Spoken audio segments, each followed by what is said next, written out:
The CBC's Eli Glasner, Zulekha Nathoo, they were at the show last night. They are right now on Hollywood Boulevard, ready to take your questions about the Academy Awards, anything you saw last night, any questions you have about what actually went down. And to ask your questions, you can join us on our social media pages on Twitter, Facebook, as well as YouTube. But, Eli, I'm going to begin with you, and I say good morning. I want to talk about Parasite because obviously the big winner yesterday, not just Best Picture, but 4 important awards overall. Talk to us about the significance of that. Historic. In 92 years, there has not been a non-English language film that won Best Picture. And not only winning Best Picture for this thriller from Korea, but winning 4 big Oscars, like not little technical awards, but like screenplay, Best Picture, and more. I mean, remarkable event. And you just played the clip there. I mean, we were in the press room at the end of the night, and it felt like there was this momentum, right? That Parasite was this boulder, and it was just kind of getting bigger and bigger. And then there was that moment, and Jane Fonda had the envelope, and she said, the Best Pictures. I think you were grabbing my shoulder. I mean, everybody was so like, is it going to happen? Is it going to be 1970? No.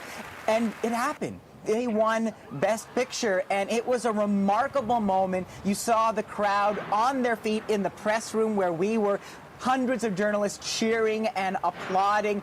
And I want to play a really special moment. So after winning all those Oscars, the entire Parasite team are on stage, the actors, the producers, the director, Bong Joon-ho. And so then it seems like they're sort of done, and the camera cuts to a wide shot.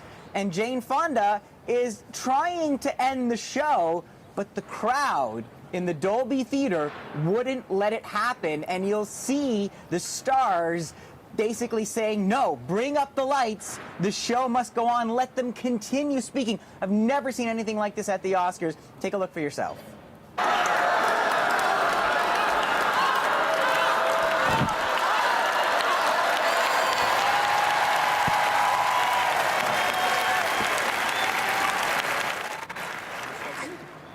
And I think with all the spectacle and the landmark milestone that we saw last night, it's easy to overlook some of the other really interesting wins and what happened on stage that were also small markers of winners trying to take representation in their own hands. You had people like Taika Waititi, who not only did a land acknowledgement at the Oscars, which I know is becoming more common in Canada. It is not the same here in the U.S. So for him to recognize the Tongva, the Tataviam, and the Chumash nations, which are all in not just L.A., but basically he went as far north as Santa Barbara to cover all of those communities, it speaks to, how in a time when the Oscars and the Academy were being criticized for their lack of representation, that individuals were taking it into their own hands to make sure that things were acknowledged, even though it wasn't the same when it came to the nominees list. And there is that big contrast where you have the lack of representation in the nominees, but that wasn't the case with the winners. And so that was pretty special.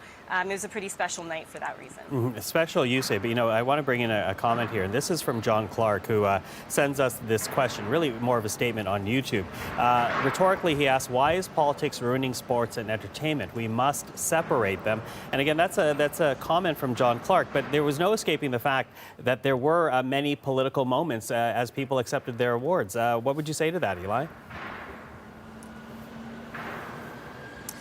I mean, it really struck me that I think this was one of the most progressive-looking Oscars I've seen in a while. And as Zulekha is saying, I think in one way this is maybe even overcompensating, trying to address the criticism that this institution, the Academy itself, has been under attack since the years of Oscar So White. And then when you saw the disparity, the lack of representation for women, for people of color in the nominees. I mean, this is an organization that brought 2,200 members into to the voting body in the last 4 years, and yet still you see there's, many would say, more work to be done. But as to, what that person commented about, like, why do we want to bring politics into our entertainment? I mean, the best kind of entertainment is entertainment that speaks to what's happening today. And I think that is the power of Parasite. And that's one of the reasons how it was able to overcome the language barrier, in that regardless if you're in St. John's or South Korea, you connect to this story of the haves and have-nots, about how we all want to climb up that ladder of society. And you look at the result, last night.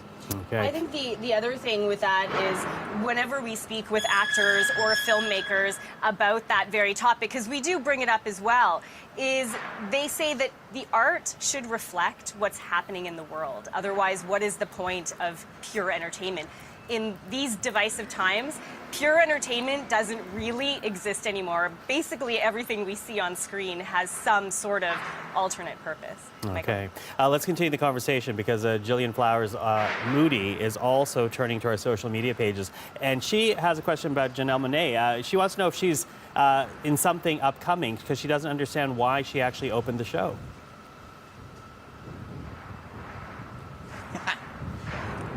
Well, Janelle Monae. Yeah, she was in Harriet, and she is a very busy woman. I would say she's a Renaissance woman. She is a musician. She is more and more an actor. But I think she has an album coming out. Yeah, I think a new album coming out. But I think also it was just another way. I mean, the Oscars often do these like kind of musical set pieces to open the show, but this was a very high energy way, working in different elements of the movies from the previous year. And keep in mind, I know a lot of us see her as a musician, but she was in Hidden Figures, which was Oscar nominated just a few years ago, and so she does have that connection to the Academy as well. Okay, listen, we're going to quickly wrap our conversation and then hand it over to our social media pages, but I do want to ask the two of you a question, but bear in mind we need to keep it a bit tighter. This is from Janet Osler-Taylor on Facebook, because she asked this question. Take a hint. Have you had any sleep, and who did you enjoy interviewing? Zulekha, I'll get to you to start this one off. Well, that's a really thoughtful question to ask. Eli was kind enough to get up earlier in the morning. I took the extra few hours, so I'm okay, but thank you for asking that. Okay, wait, but what's an extra few hours? I've been fortunate enough to be able to speak. I would say, I probably got 5 hours, enough to survive. He was jealous, yeah. Okay.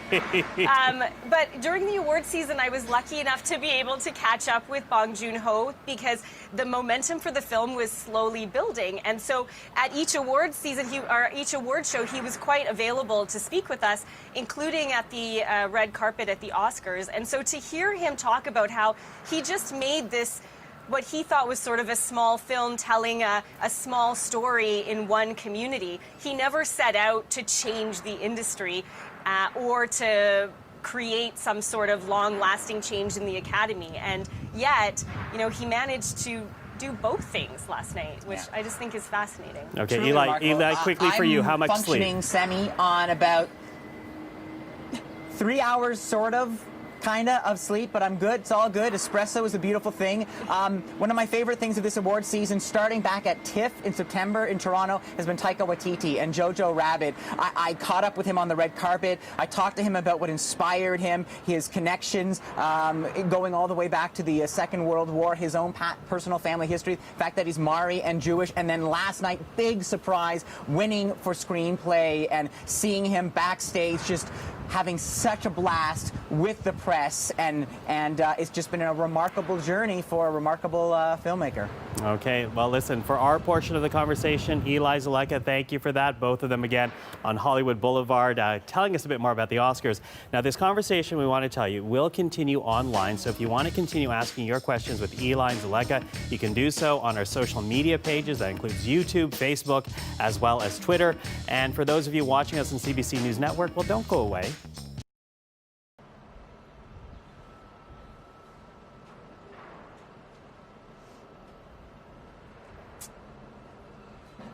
All right. Hey there. We are live on Facebook, so we just want to tell you where we are right now. We're overlooking the Dolby Theatre on Hollywood Boulevard. It is the day after the Oscars, so we have lots to talk about. Both of us were in the press room on the red carpet. We were eyes and ears at the show, so ask away. We will be looking at our phones, so just so you know, it's just so that we can see the questions. Why don't you take the first one? All right, so we have a question from Cooper. What do you think of Joaquin Phoenix's speech about equality and respect from all, including non-human animals, after winning his Oscar? I mean, you knew he was going to go there, right? He had already made a very passionate speech about the lack of diversity at the BAFTAs, and I thought it was really telling when he got up on stage and there was still applause, and he basically said, like, okay, no, okay, done, stop it, and just launched in. I think he's been incredibly earnest, and I think he's been incredibly conscious of using that platform to say something and talk about something that he deeply cares about, and he is a very passionate vegan. I think the idea of combining diversity and rights for all and then applying that to non-human life forms, that's a big ask. It was a big stretch. He covered a lot of territory, but I think for Phoenix, he used his moment and it came from the heart, so I can't fault him for that. If you followed Joaquin Phoenix's career, you've probably seen and noticed that he isn't very press friendly, and so it's been interesting to watch him this season, because at the Golden Globes when he won, he came out into the press room, and the first thing he said when he walked on stage, so he's facing all these reporters, and he said, "They tricked me. I wasn't meant to come out here." He didn't really want to talk to us. And then he didn't come out last night, yeah. And then at the BAFTAs, at the British Academy Awards, he had his big speech that kind of went viral about diversity and representation. And it's almost like he started getting more comfortable with using the stage to start talking about some of these issues. Last night, I mean, I don't know what people at home felt. I felt like he kind of did it a little bit too much off the cuff, and it went on a few tangents, but it did sound like he was just trying to get some things off his chest. And he has always been a really passionate animal rights activist, so it's not surprising that he tried to sort of fit that into his overall speech. But you know what it also gave us is a window into how good an actor he is. Because you think of the kind of characters that he plays, where he's so confident and so commanding and just like soaks up the screen. We saw the real Joaquin last night, and it was different, and he was nervous and a little uncomfortable, but kind of powering through to say what he believed. And I just think there's such an interesting gap between that person last night and the characters that we've played. It actually makes me appreciate him as an actor even more. Yeah, you would be surprised how many actors say that they're actually very shy in real life. All right, let's take another question here from Kim. I'd like to know more about why Eminem decided to finally perform Lose Yourself at the Oscars. Right? So, yes, so would we. This was like the oddest, but then the most electrifying moment at the time. You could see puzzling. You could see people in the audience. Somehow everybody knows the words to Lose Yourself and are like mouthing along word for Zazie word. was into it, yeah. Yeah. I mean, I feel like it woke up the audience. I also feel like, keep in mind the Academy has really been trying to play to wider audiences to get their ratings back up. The fact that they had Billie Eilish singing the In Memoriam song, I don't know who they were trying to appeal to exactly with Eminem, they just assumed the cool kids will watch if Eminem is performing. I don't understand the logic, because they had this, it was a nice montage about like amazing musical moments in movies, and then of all those famous songs and famous performances, Eminem from 8 Mile from 18 years ago. I was on Radio Q this morning, and one of the panelists was joking that they planned on getting Beyonce for Lion King, but when that wasn't, nominated, they went down the list. Marshall Mathers, are you available? So, there you go. I mean, whoever thought Eminem would even agree to do that? So I guess it speaks to just how varied the show program was. All right. Jenny Marie asks, I missed the Oscars. Who won Best Actor? The gentleman we were just talking about, Joaquin Phoenix, won for Joker. Widely predicted. It happened. It's that kind of performance where he just chews up the scenery and became that guy, Arthur, who becomes the Joker. And now he is an Oscar-winning actor who played a comic book villain. Did a Canadian get an Oscar for 1917? No, a Canadian was nominated in the sound mixing, Production design. Production design, sorry, yes, that's right. Dennis Dennis Glasner. Glasner was nominated, but did not win in that category. And some thought he would. Yeah, but in fact, a lot of the Canadian nominees that we had kind of high hopes for didn't end up winning an Oscar. So that's a good question. Not the best night for Canada, but a lot of amazing Canadian nominees in the running. Dennis Glasner, a lot of people thought, just given the amazing accuracy of 1917, that he would have had it. But Once Upon a Time in Hollywood, which didn't have a great night last night, but did win for those amazing recreations of the 1960s of Hollywood. So let's move on and take a look at... This one is for Eli. Oh. Which actor do you want to see more of? Do I want to see more of? Just like overall? I mean, I love Zazie Beetz. She's fantastic. Let me think. Who do I want to see more of? I don't know. Who do I want to see more of? Do you have an actor you want to see more of in general? You know whose work I want to see more of is Taika Waititi. I just feel like he has a lot of unique stories to share. If you have never seen Jojo Rabbit, go see it and, understand that this is what inclusion is. When you have people who whose stories, for example, in 2012, the same script was on the blacklist, which means it was on a list where people were trying to get their films made and nobody wanted them. And now look at it, he won an Oscar for the film. So I think that I just want to see more of the stories coming from him and his mind, because he's so creative. Yeah. And great on screen too, He's a double threat there. He was backstage at the press room and he was hilarious. 5-minute just like comedy routine, just fielding questions from reporters last night. They asked him about the writer's strike, and he pivoted into a answer about the problem with Apple keyboards and how annoying they are to type on, because he didn't want to talk about the writer's strike because it's dangerous territory in this town. But it was just like this hilarious rumination. Okay. Let's see. Is Parasite a good movie, and what is it about? All right. Well, I would say, like, from the first moment that I saw the film, and I do credit an LA Times film critic, Justin Chang, with flagging this film very, very early on and telling people to go see it. So that's what made me go see it. I felt like this was the best film of the year. It is about two families in South Korea. So you have one that's living below the poverty line and a wealthy family. The poor family kind of infiltrates the wealthier family's life, and they feed off of each other to fulfill each other's needs. And there's twists and turns in this thriller along the way that just keep you on the edge of your seat. But the interesting thing about this film is that it's shot so beautifully that every scene is sort of a contribution to the theme or the feel or the mood of each situation that's going on. So you could watch it over and over again.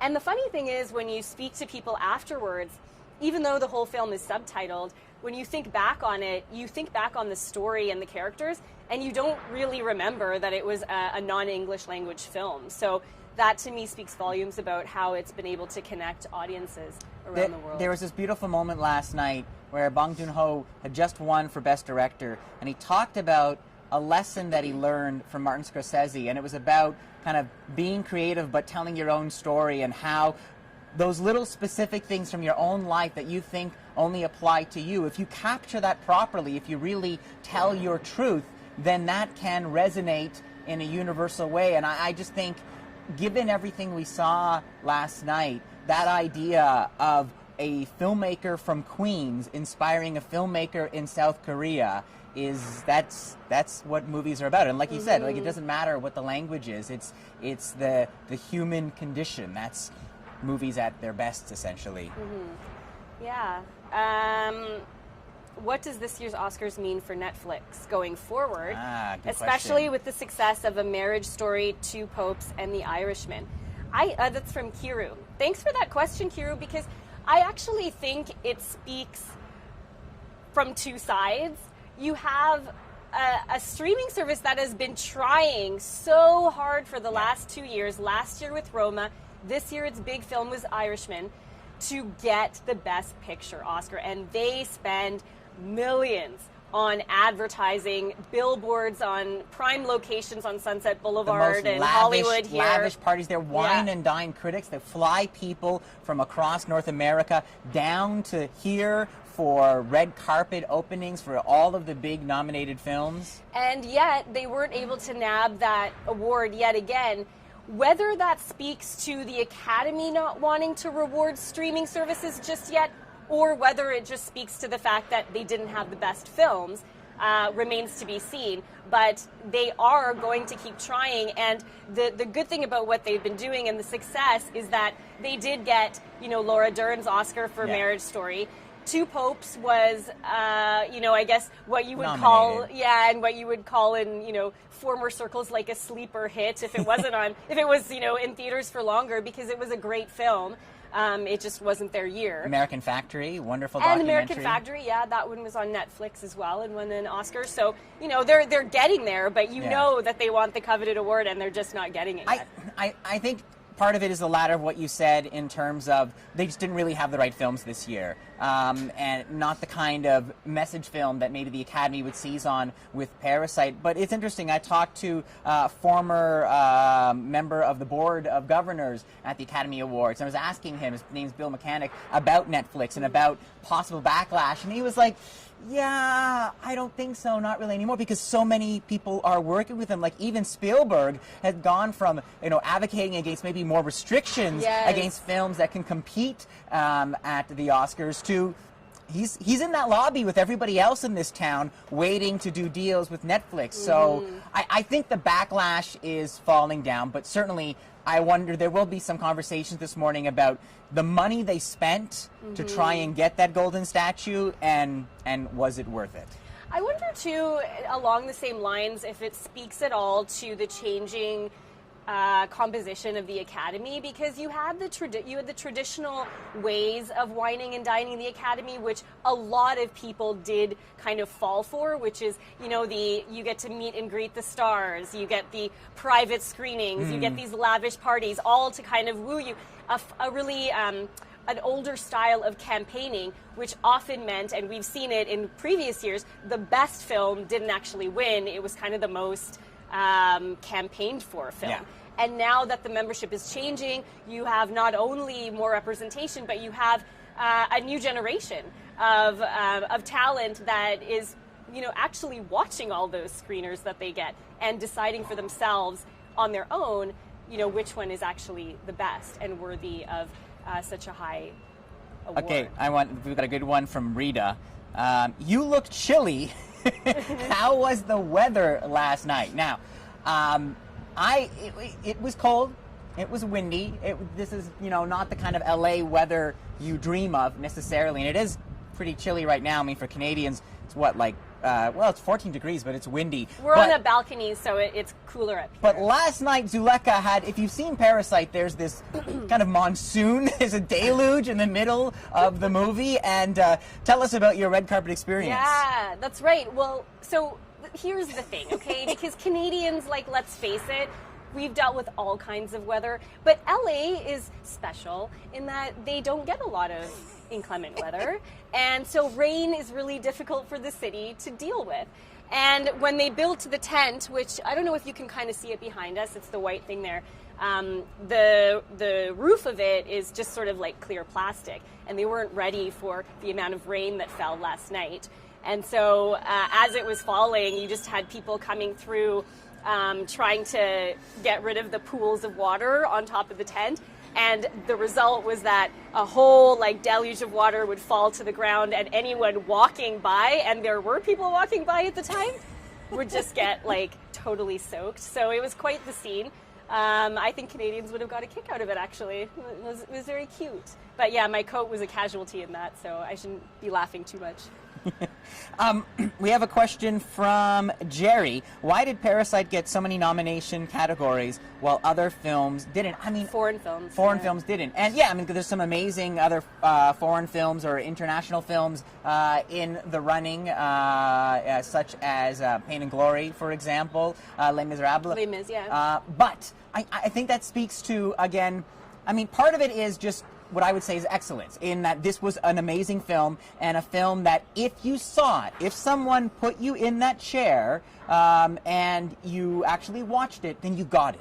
And you understood how well it was made, and that's why it started winning screenplay awards and SAG awards and awards at other things. So why weren't other films nominated in those categories? I mean, I don't think they got that momentum. I don't think they rode that wave. And also, the prescient company behind it didn't kind of give them the push that certainly Parasite has received this award season. Yeah, and I think also, like, Bong Joon-ho, we have to keep in mind, is a star in his country. He's done a lot of work, so it's sort of like we've just, North Americans have just kind of caught on to the wave, but his momentum started years ago, and look, with his own communities, which I think are also just being a lot more vocal on social media about his work. So, and he's worked on movies such as Okja on Netflix and Snowpiercer. So yeah, perhaps that's part of it, that he already has connections in this industry, and certainly that helps. I believe we're being told to wrap. Yeah, we could talk about this all day, but we don't want to bore you anymore. We just wanted to sort of give you a flavor of what you missed, and catch you up if you didn't get the chance to see the three-hour award show. Thanks for watching. Hope we were helpful. Stay tuned to CBC News. See you later. Bye. All right. That was fun. I can almost feel the sun. Questions are slow. Yeah. Fine.